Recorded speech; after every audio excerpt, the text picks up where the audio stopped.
नमस्कार बच्चों, जय माता दी। आज हम लोग पढ़ने वाले हैं कक्षा 7वीं के विज्ञान के अंतर्गत अध्याय 15 स्थिर विद्युत। विद्युत का हमारे जीवन में बहुत महत्वपूर्ण स्थान है, क्योंकि पंखा, रेडियो, टीवी आदि सब किससे चलते हैं? विद्युत से ही चलते हैं। ठीक है। पिछली कक्षाओं में आपने पढ़ा है कि प्लास्टिक की कंघी को जब शुष्क बालों पर रगड़कर छोटे छोटे कागज के टुकड़ों के निकट ले जाते हैं तो कंघी उस कागज के टुकड़ों की ओर आकर्षित हो जाती है। यह कागज के टुकड़े कंघी की ओर आकर्षित हो जाते हैं। इसी प्रकार टेलीविज़न को चालू बंद करते समय पर्दे के निकट हाथ लाने पर चट चट की आवाज़ आती है।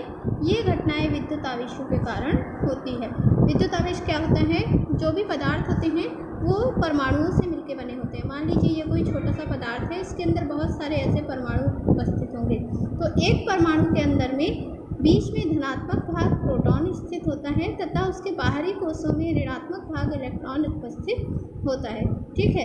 जब किसी में धनात्मक भागों की संख्या अधिक हो जाती है किसी परमाणु के अंदर, तो वो धन आवेशित हो जाता है, और जब ऋण आवेशित कणों की संख्या अधिक हो जाती है यानी इलेक्ट्रॉनों की संख्या अधिक हो जाती है तो उसे हम जो है ऋण आवेशित पदार्थ कहते हैं। ठीक है। तो विद्युत आवेश क्या होते हैं? पदार्थ के अंदर उपस्थित धन आवेशित कण या ऋण आवेशित कण ही विद्युत आवेश के कारण होते हैं।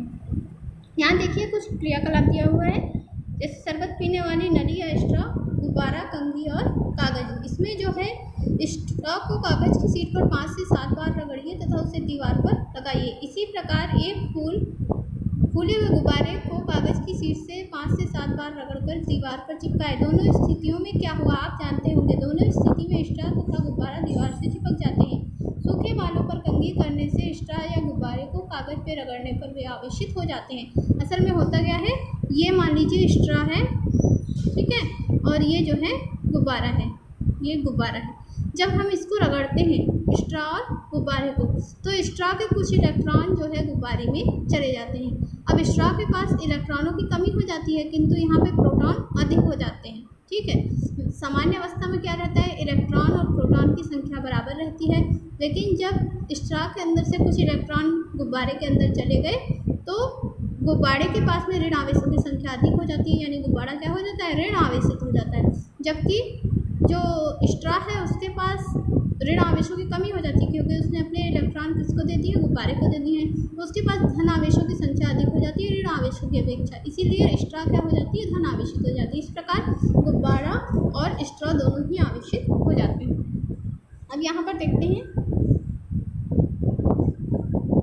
क्रियाकलाप 2। इसमें भी आवश्यक सामग्री आपको लेना है। प्लास्टिक या लकड़ी की स्केल, पेन, कंघी, गुब्बारा, लोहे की कील, सूती कपड़ा, मोमबत्ती, पॉलीथीन की थैली।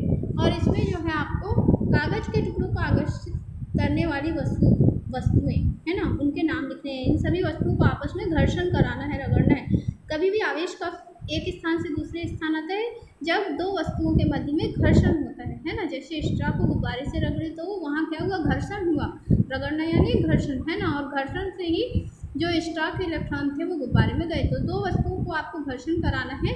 और कौन सी वस्तुएं फिर कागज के टुकड़ों को आकर्षित करती हैं, वो आवेशित वस्तुएं कहलाएंगी। कुछ वस्तुएं ऐसी भी हो सकती हैं जो कागज के टुकड़ों को आकर्षित न करें, वो अनावेशित वस्तुएं कहलाएंगी। तो यहाँ आप सारणी में भर सकते हैं। फिर देखते हैं आवेशों की प्रकृति। तो आवेश कितने प्रकार के होते हैं? 2 प्रकार के होते हैं। एक होता है धन आवेश और एक होता है ऋण आवेश। यहाँ पे आवेशों से संबंधित कुछ नियम लिखा है। जब तो समान आवेश वाली वस्तुएं पास पास लाई जाएं, असमान आवेश वाली वस्तुएं पास पास लाई जाएं तो उनमें आकर्षण होता है। मतलब अगर धन आवेश के पास में ये धन आवेशित एक वस्तु है और एक ऋण आवेशित वस्तु है, और इन दोनों को जब आप पास पास लाओगे, धन आवेशित और ऋण आवेशित वस्तुओं को, तो इन दोनों में क्या होगा, आकर्षण होगा। दोनों एक दूसरे को खींचेंगी। ठीक है। इसी प्रकार के प्रयोग के आधार पर वैज्ञानिक इस निष्कर्ष पर पहुंचे कि आवेश 2 प्रकार के होते हैं, धन आवेश तथा ऋण आवेश। लेकिन अगर दोनों आवेश समान हो, ये भी धन आवेश हो तो ये भी धन आवेश हो, तो या ये भी ऋण आवेश हो ये भी ऋण आवेश हो, तो अगर 2 आवेश समान होते हैं तो यहाँ पर वस्तुएं एक दूसरे को प्रतिकर्षित करती है। समान आवेश वाली वस्तुएं, 2 वस्तुएं एक दूसरे को प्रतिकर्षित करती हैं, यानी एक दूसरे से दूर हटाती हैं, और असमान आवेश वाली वस्तुएं एक दूसरे को आकर्षित करती हैं।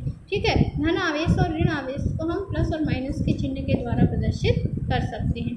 स्ट्रा को कागज पर रगड़ने पर उसमें आए आवेश को ऋण आवेश माना जाता है। इसी प्रकार कांच की छड़ को सिर पे रगड़ने पर कांच की छड़ में आया आवेश धन आवेश माना जाता है। ठीक है, तो यहाँ पे कांच की छड़ और सिर को रगड़ने पर कौन कौन सा आवेश आ रहा है उसके लिए यहाँ एक सारणी दिया हुआ है, आप लोग इस सारणी को भरोगे। कांच की छड़ पर आवेश अगर धन आवेश आए तो सिर पर कौन सा आवेश आएगा, ऋण आवेश आएगा।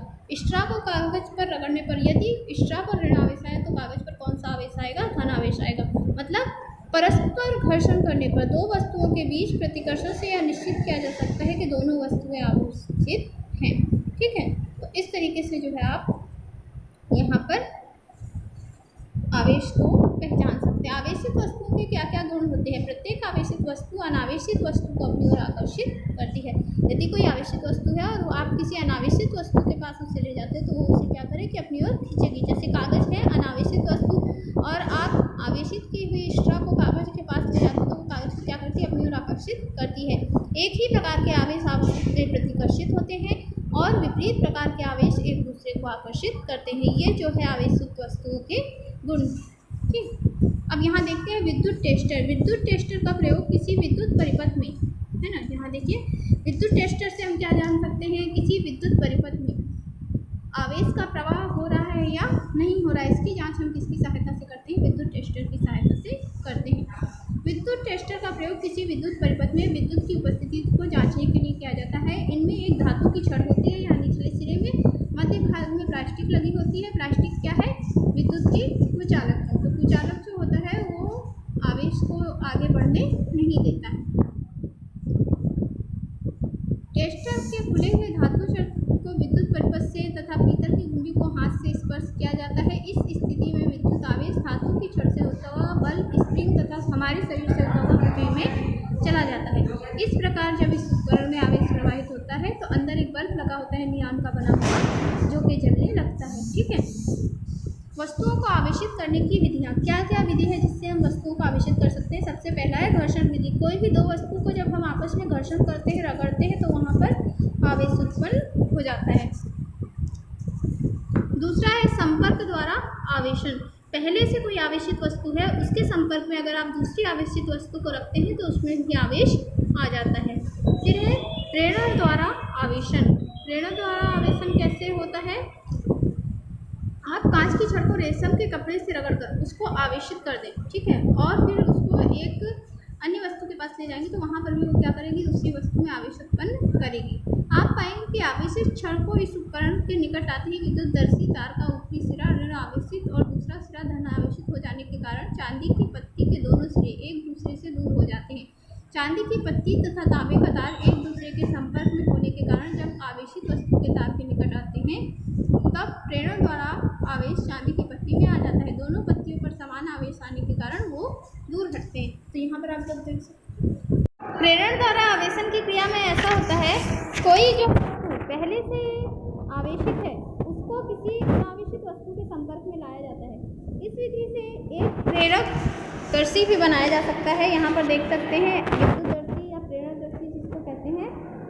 इसमें एक कांच के गिलास के अंदर आप एक तार की सहायता से, धातु के तार की सहायता से किसी धातु की बनी हुई अनावेशित पत्तियों को लगा दें और एक आवेशित वस्तु को उसके संपर्क में लेकर आए।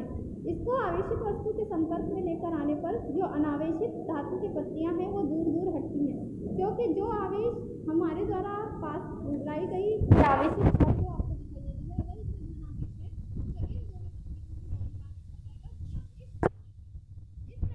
है तो इस वस्तु से दूसरी वस्तु में आवेशन आता है।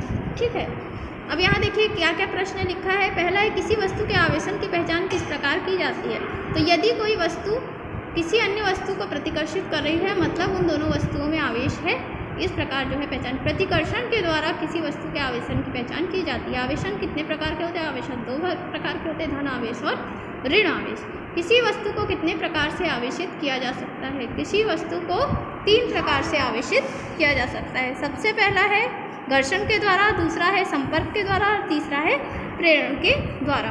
ठीक है, और अब है स्वर्णपत्र विद्युतदर्शी।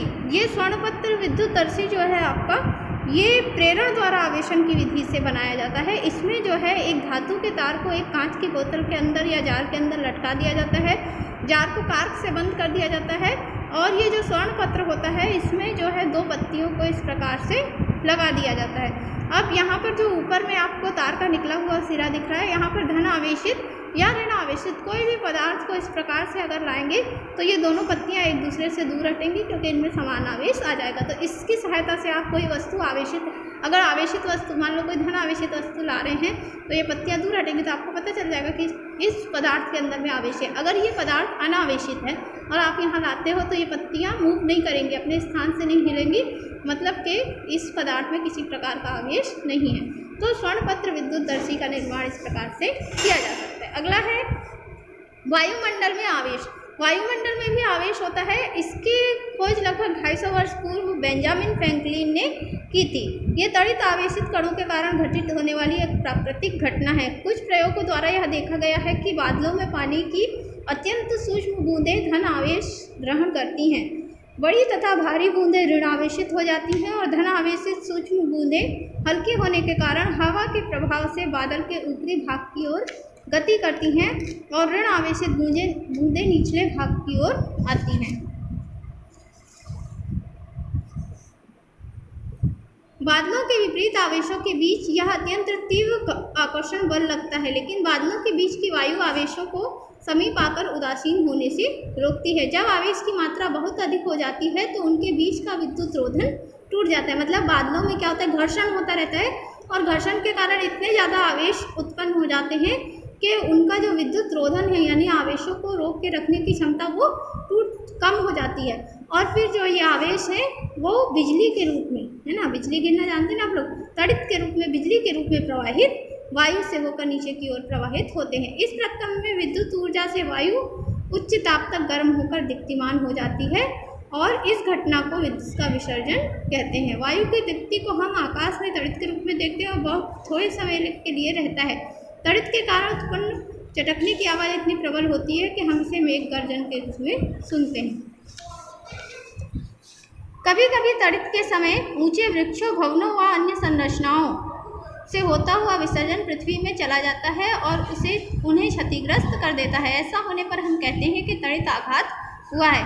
मतलब तड़ित आघात क्या है, कोई ऐसी वस्तु हो जो तड़ित में जो आवेश उपस्थित है, धन या ऋण, उसको ऋण आवेशित जो तड़ित है या धन आवेशित बादल से निकली हुई तड़ित है, उसको वो वस्तु अपनी ओर आकर्षित करती है और जब वह आकर्षित करती है तो वो वस्तु के ऊपर तड़ित का प्रवाह होता है जिसके कारण तड़ित आघात होता है। तड़ित के समय वस्तु तथा जीव जंतुओं को भी नुकसान हो सकता है, कभी कभी उनकी मृत्यु भी हो जाती है। मैदानी इलाकों की अपेक्षा पहाड़ी क्षेत्रों में तड़ित आघात जल्दी होता है। कम शब्दों में कहें तो जो सुचालक पदार्थ होते हैं वो तड़ित को अपनी ओर आकर्षित करते हैं जिसके कारण तड़ित आघात होता है। तड़ित से लाभ।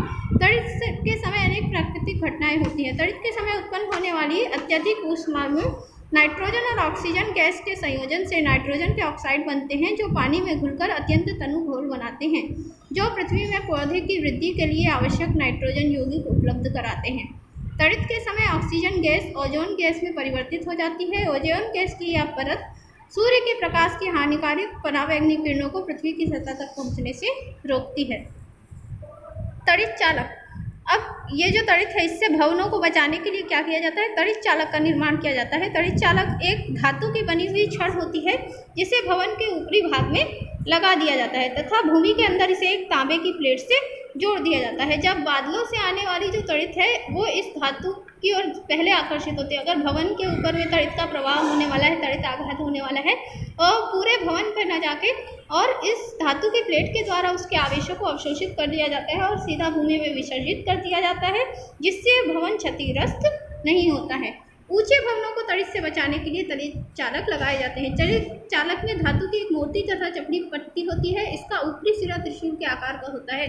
इसे भवन के सबसे ऊंचे भाग पर लगाया जाता है तथा धातु की पट्टी का निचला सिरा भूमि की गहराई पर गड़ी हुई धातु और तांबे की प्लेट से जुड़ा हुआ होता है। आवेशित बादल जब भवन के ऊपर से गुजरता है तब तड़ित चालक का ऊपरी सिरा नुकीला होने के कारण प्रेरण द्वारा उसमें अत्यधिक मात्रा में विपरीत आवेश उत्पन्न हो जाता है। इस समय बादल और तड़ित चालक के बीच विद्युत विसर्जन होता है। ठीक है, तो विद्युत विसर्जन को तड़ित चालक क्या करता है, सीधे भूमि के अंदर पहुंचा देता है। तड़ित चालक की खोज या विद्युत आवेशों के संबंधित विशेष खोज करने वाले वैज्ञानिक का नाम है बेंजामिन फ्रैंकलिन। ठीक है, तो